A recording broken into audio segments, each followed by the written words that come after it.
Muito bem, pessoal, a partir deste vídeo vamos estudar a lei orgânica aqui do município de Roca Sales. A lei orgânica, que é a principal lei do município. Todo município tem a sua lei orgânica.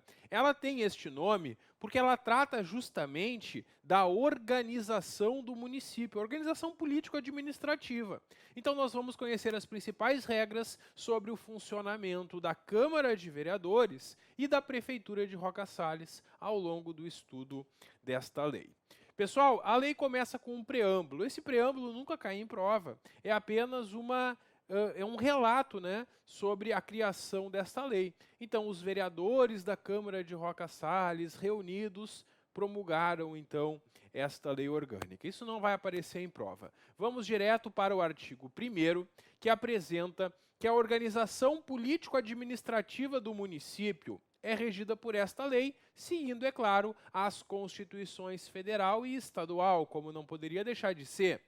Quando essa lei orgânica foi editada, foi mantido o território do município e os limites do território só podem ser alterados nos termos, na forma da legislação estadual, e a cidade de Roca Sales é sede do município. Tudo isso que nós vimos aqui no artigo 1º também não deve aparecer em prova, porque são informações muito genéricas, muito introdutórias.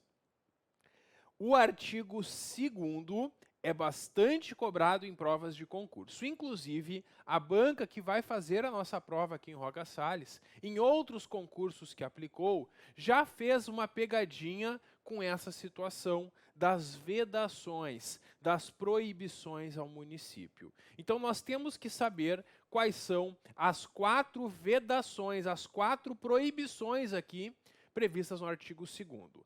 Primeira proibição: ao município é vedado, ao município é proibido estabelecer cultos religiosos ou igrejas, subvencionar, impedir-lhes o funcionamento ou manter com eles ou seus representantes relações de dependência e aliança, exceto ressalvada a colaboração de interesse público que é permitida. Em outras palavras, o município não pode se meter com religião. O município não pode criar uma igreja, não pode colocar dinheiro nela, não pode impedir o funcionamento, nem ter relações de aliança com os representantes religiosos. Então é isso. Em outras palavras, memoriza assim: município não se mete com religião. Beleza. Segundo, recusar fé aos documentos públicos. Isso. Recusar fé aos documentos públicos também é vedado. O município não pode recusar fé a um documento público que lhe seja apresentado. Terceiro, é proibido permitir ou fazer uso de estabelecimento gráfico, jornal, estação de rádio, televisão, serviço de alto-falante ou qualquer outro meio de comunicação de sua propriedade para propaganda político-partidária ou para fins estranhos à administração. Não pode utilizar meios de comunicação para fins que não sejam interesse da coletividade. É isso.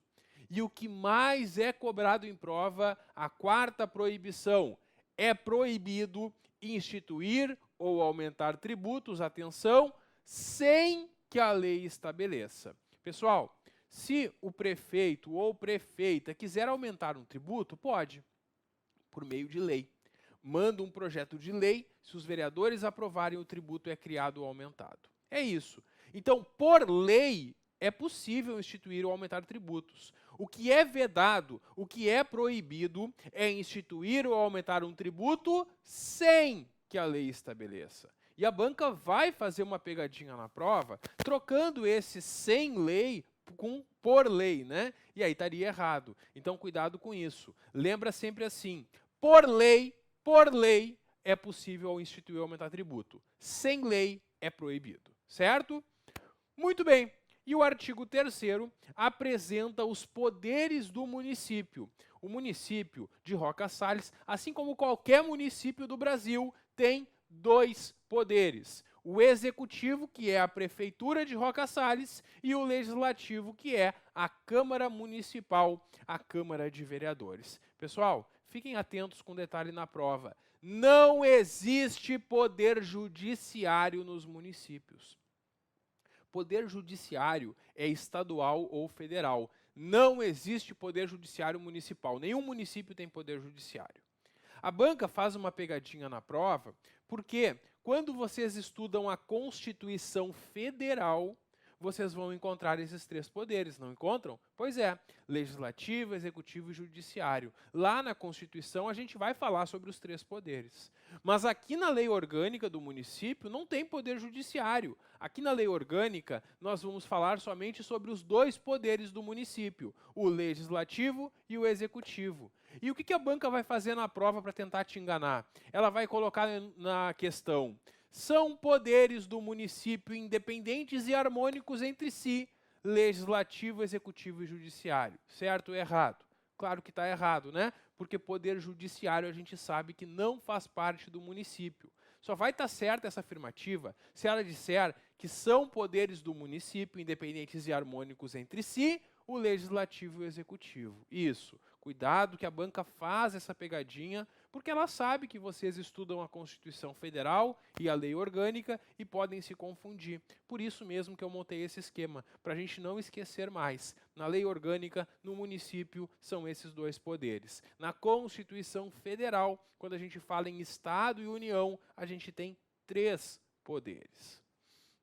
Bom, e salvo exceções previstas nessa lei orgânica, quer dizer, em regra, é vedado, é proibido a qualquer dos poderes delegar atribuições, e quem for investido na função de um deles não pode exercer a do outro. Em regra, eu não posso estar ao mesmo tempo no executivo e no legislativo, não é possível.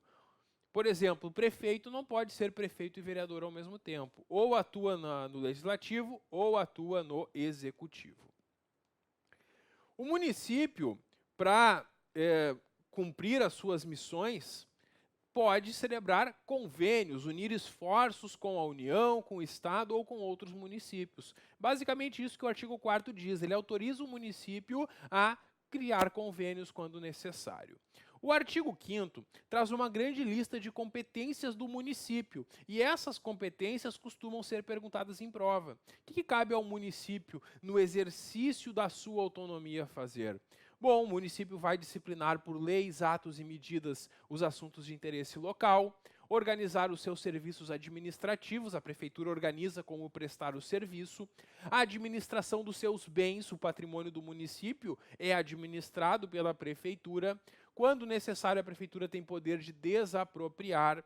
A prefeitura vai fazer o planejamento municipal, vai disciplinar os serviços de limpeza pública e remoção de lixo, o caminhão de lixo que passa lá coletando lixo nas casas, dispor sobre a prevenção de incêndio de modo geral, licenciar estabelecimentos, isso é muito importante. Qualquer estabelecimento industrial ou comercial que queira funcionar no município, para funcionar, tem que ter um alvará da prefeitura. Vai pedir uma licença, a prefeitura vai verificar que o estabelecimento atende os requisitos e vai dar essa licença.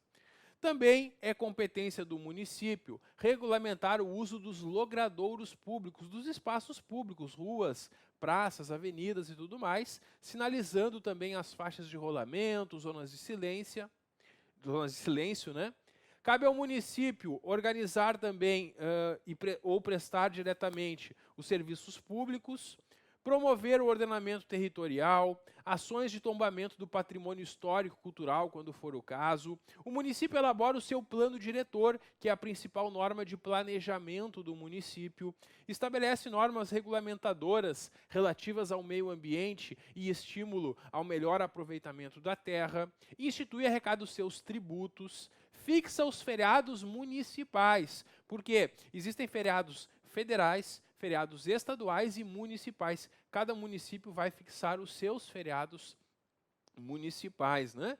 Também fiscaliza os serviços funerários e cemitérios, interdita edificações em ruínas, se tem um prédio ali que está em risco de desabamento ou causando um dano à coletividade.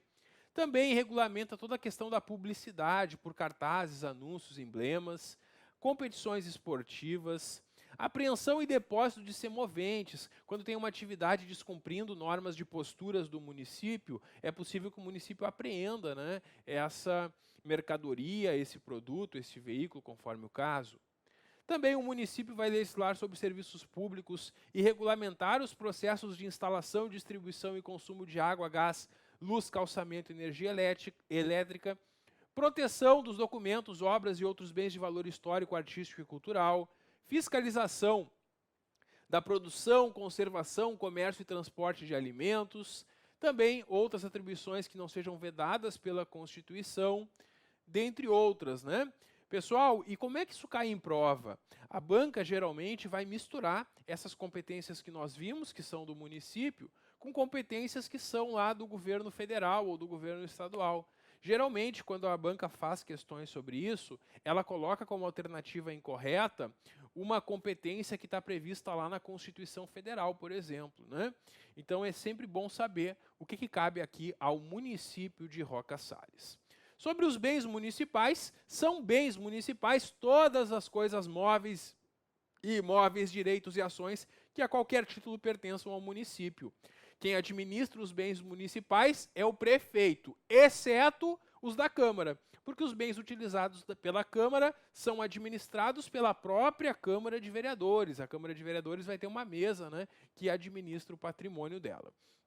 Pessoal, é vedado, é proibida a doação, venda ou concessão de uso de qualquer fração de parque, praça, jardim e largo público, exceto para o poder público de outra esfera do governo. O que está dizendo aqui, pessoal? O município não pode colocar uma praça, um espaço público à venda. Ele até pode fazer uma concessão, por exemplo, para que o Estado utilize. Por exemplo, para que se coloque um posto da Brigada Militar lá. Isso é possível.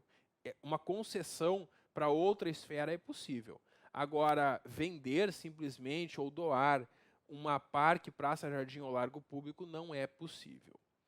E a aquisição de bens imóveis, quando o município de Roca Salles for comprar um bem imóvel, ou por permuta, né, que é quando ele dá um imóvel em troca de outro, sempre precisa de prévia autorização da Câmara. O prefeito só poderá fazer a aquisição do bem imóvel se a Câmara de Vereadores a autorizar. E o uso dos bens municipais por terceiros só poderá ser feito mediante concessão ou permissão, conforme o interesse público exigir, e também com prévia autorização da Câmara Municipal, da Câmara de Vereadores. Muito bem, vamos adiante. Agora nós temos a administração pública. Regras sobre a administração pública. E aqui, pessoal, é muito parecido com o artigo 37 da Constituição Federal. Se tu que está me assistindo já estudou o artigo 37, vai perceber que muita coisa que tem aqui é parecida. Primeira coisa, tem 4 princípios da administração. São os mesmos que estão no artigo 37, só que lá no artigo 37 tem um princípio a mais. Por que isso? Porque quando essa lei orgânica foi feita, a Constituição Federal tinha só esses 4 princípios: legalidade, impessoalidade, moralidade e publicidade. Depois, no ano de 1998, foi inserido um 5º princípio na Constituição Federal, que é o princípio da eficiência. Essa lei, como foi feita antes de 1998, não tem esse princípio. Mas isso não quer dizer que o município não vai buscar eficiência. Vai sim, só que não está aqui previsto na lei. E numa questão da prova sobre a lei orgânica, se eles perguntarem, são 4 os princípios aqui: legalidade, impessoalidade, moralidade e publicidade. Lembrando que numa questão sobre a Constituição Federal, a gente tem lá no artigo 37 mais um princípio, que é o princípio da eficiência. Pessoal, os cargos, empregos e funções são acessíveis aos brasileiros que preencham os requisitos estabelecidos em lei, sem nenhuma discriminação de nenhum tipo. Então, todos os brasileiros podem se candidatar aqui aos cargos públicos. E a investidura em cargos públicos depende de aprovação prévia em concurso público. Claro, por isso que a gente está aqui estudando, para vocês conquistarem esse cargo. Mas tem gente que entra sem concurso, né? Tem sim, são os cargos em comissão, e é isso que é a exceção que tem aqui no artigo 10. Diz aqui, ó, a investidura em cargos ou empregos públicos depende de aprovação em concurso, ressalvadas, exceto as nomeações para o cargo em comissão, que é aquele cargo de livre nomeação e livre exoneração, aquele que não faz concurso para ingressar, mas também a qualquer momento pode ser exonerado, não tem estabilidade como vocês que vão passar no concurso terão. O prazo de validade do concurso é de até 2 anos, prorrogável uma vez por igual período. Esse é o prazo de validade do concurso público, portanto. Nós temos, pessoal, no artigo 12, que é garantido ao servidor público o direito à livre associação sindical e associativa. Então, o servidor público tem direito de livre associação sindical. Se ele quiser, pode se associar no sindicato. Se não quiser, não é obrigado. E o direito de greve é exercido nos termos da legislação federal. Também é assegurada a greve para os servidores. Pessoal, o artigo 14 ainda traz que a lei pode estabelecer aqueles casos de contratação por tempo determinado. O que é isso, pessoal? Contratação de temporários. Eventualmente, a prefeitura contrata temporários. Por que a prefeitura contrata temporários e não faz concurso às vezes? Quando ela precisa de servidores só por um tempo, ou para substituir servidores concursados que estão afastados. Aí ela faz aquele processo seletivo e contrata temporários. Fora esses casos, a prefeitura vai contratar mediante concurso público, como a gente sabe. Existe uma regra que os servidores da Câmara não podem ganhar mais que os servidores da Prefeitura. O vencimento do cargo legislativo não pode ser superior ao pago pelo Executivo. É isso que diz o artigo 15.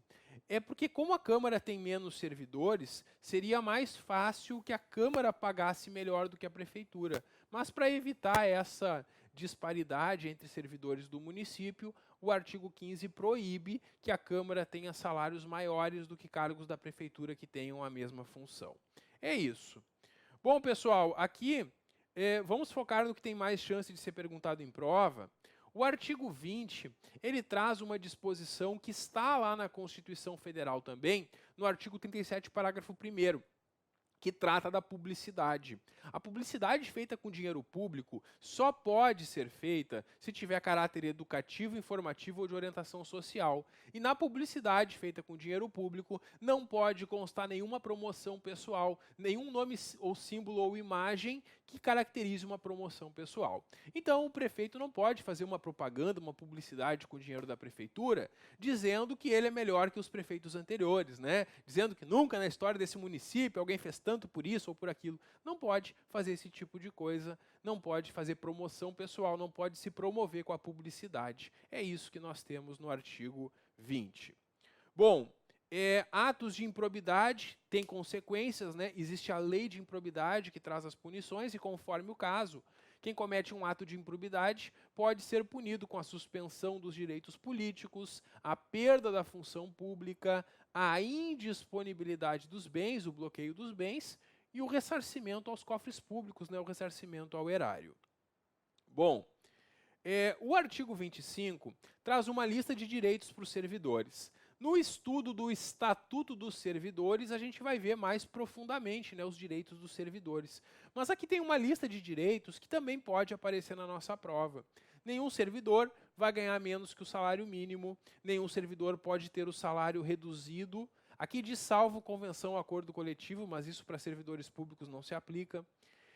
Então não pode reduzir o salário, não pode ganhar menos que o salário mínimo, tem direito a 13º, remuneração do trabalho noturno superior à do diurno, para quem trabalhar em horário noturno pode receber um adicional noturno, salário família, limite de jornada de 8 horas diárias e 44 semanais, não pode trabalhar mais do que 8 horas por dia e 44 por semana, repouso semanal remunerado, hora extra com acréscimo de no mínimo 50%, férias anuais remuneradas e nas tuas férias tu recebe 1/3 a mais, o famoso terço de férias, licença gestante de pelo menos 120 dias, licença paternidade, redução de riscos inerentes ao trabalho, com normas de saúde, higiene e segurança para os servidores, adicional de remuneração para atividades penosas, insalubres ou perigosas, proibição de diferença de salários ou de critério de admissão por qualquer motivo de sexo, idade, cor ou estado civil. Quer dizer,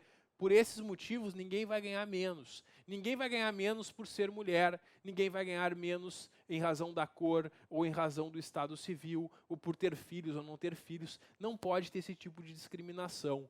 Todos vão ganhar o mesmo valor pelo mesmo trabalho. Também, pessoal, lei municipal vai definir os direitos dos servidores do município, que é justamente o Estatuto dos Servidores, o regime jurídico dos servidores que a gente vai estudar. E é vedado a todos quanto prestem serviços ao município atividade político-partidária na hora e local de trabalho. Fora do local e do horário de trabalho, tu pode fazer o que tu quiser. E se tu quiser ser filiado a um partido político, não tem problema. Mas no horário e no local de trabalho, não pode se dedicar à atividade político-partidária. É isso. Bom, estabilidade, talvez um dos principais motivos para estarmos aqui estudando, né? A estabilidade, pessoal, vocês vão adquirir após 3 anos de efetivo exercício. Passando no concurso, vocês ingressam num estágio probatório de 3 anos. Sendo aprovado no estágio probatório, adquire essa estabilidade. Bom, essas questões envolvendo a estabilidade, a gente vai aprofundar lá no regime jurídico dos servidores. Aqui não vale a pena gastar o nosso tempo com isso. E o artigo 29, pessoal, fala sobre a situação de um servidor que é eleito para um mandato eletivo. O que acontece? Essa regra que está aqui no artigo 29 é a mesma que está no artigo 38 da Constituição Federal. Como é que funciona? Bom, eu já esquematizei aqui para nós. Se o servidor é eleito para um mandato que não é no município, um mandato estadual ou federal, ele vai ficar afastado do cargo. Então, o servidor aqui do município é eleito deputado estadual, por exemplo. Ele se afasta do cargo e vai lá para a Assembleia Legislativa assumir o mandato de deputado. Quando termina o mandato, ele volta aqui e reassume o seu cargo em Roca Salles. É isso, fica afastado enquanto está no mandato. Isso quando for um mandato federal ou estadual.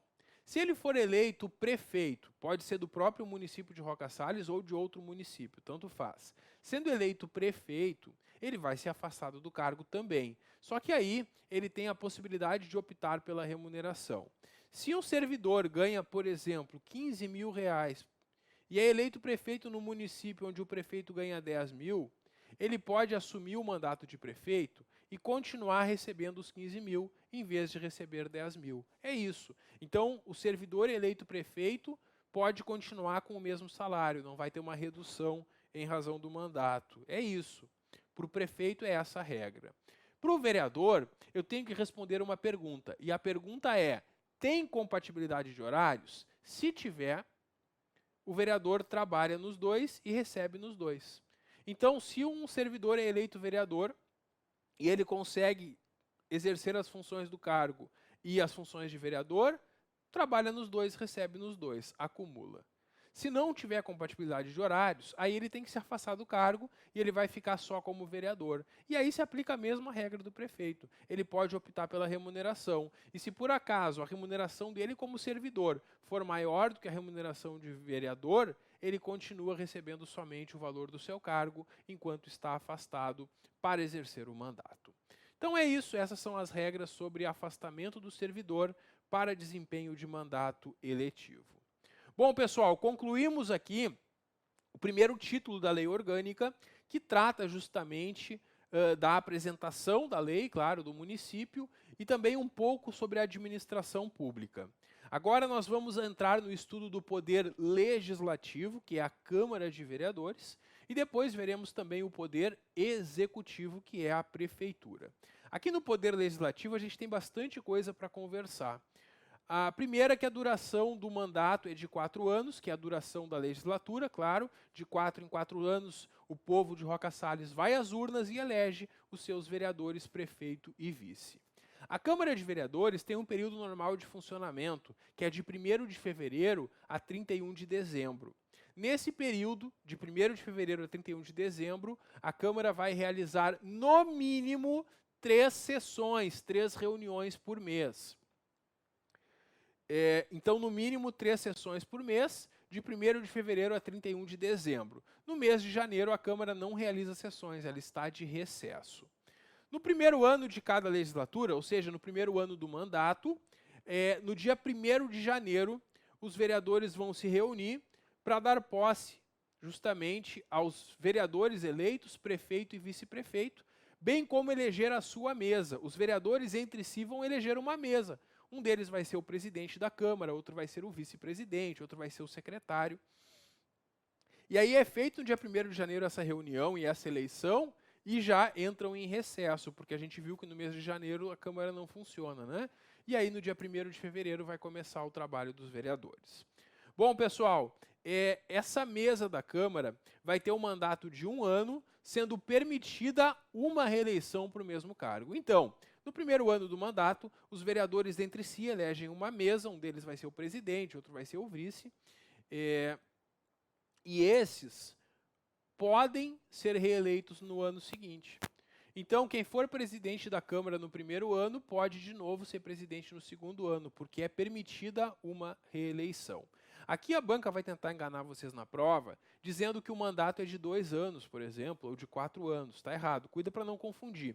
O mandato dos vereadores e do prefeito é de 4 anos. Agora, a mesa, todo ano muda. Então, a mesa da Câmara tem mandato de 1 ano e é permitida uma reeleição. Uma pegadinha que a banca pode tentar fazer na prova é dizer que o mandato da mesa é de 1 ano e é vedado e é proibida a reeleição. E aí, tu sabe que está errado se a banca falar isso, porque nós acabamos de ver e destacamos no quadro que o mandato da mesa é de 1 ano e é permitida uma reeleição. Bom, as deliberações da Câmara são tomadas por maioria de votos individuais e transferíveis, presente a maioria dos seus membros. Pessoal, a regra da votação aqui, para a gente entender ela, nós precisamos entender que existem 3 tipos de maioria, 3 tipos de votação. Pegando o número de 9 vereadores, eu vou explicar para vocês agora quais são as maiorias possíveis. Primeiro, essa que está aqui no artigo 33 é a maioria chamada de simples, que é mais da metade dos presentes. Então, se tem uma votação hoje e estão presentes 9 ou 8 vereadores, com 5 votos eu vou ter maioria. Se estiverem presentes 7 ou 6 vereadores, com 4 votos eu já tenho maioria. Percebam, então, que a maioria simples é uma maioria relativa, que muda de acordo com a quantidade de presentes. Em regra, é assim que as coisas são decididas na Câmara. Para ter votação, tem que ter a presença de no mínimo 5 dos 9 vereadores, quer dizer, no mínimo mais da metade, né? E pela maioria dos presentes eu aprovo a deliberação. Em todos os casos que esta lei orgânica disser que para aprovar a matéria precisa do voto de maioria absoluta, aí não basta mais da metade dos presentes. Eu preciso de mais da metade do total de vereadores. Se são 9 vereadores, a maioria absoluta é alcançada com 5 votos. Isso mesmo.